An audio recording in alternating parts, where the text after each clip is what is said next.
Dear parents, మీ పిల్లలు motivate అవ్వాలనో లేకపోతే improve అవ్వాలనో వేరే పిల్లలతో ఎక్కువగా కంపేర్ చేస్తున్నారా?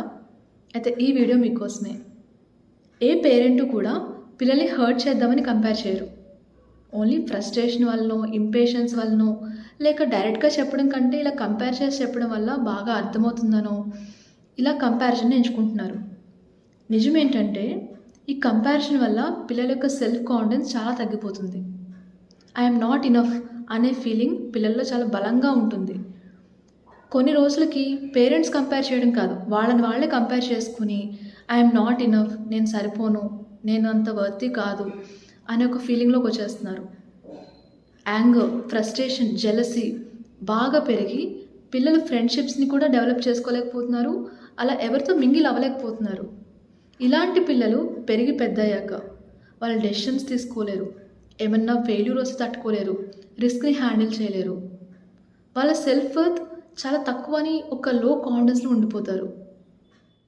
సో ఒక అవేర్నెస్ ఉన్న పేరెంట్గా ఈ ఒక్క చేంజ్ ట్రై చేయండి.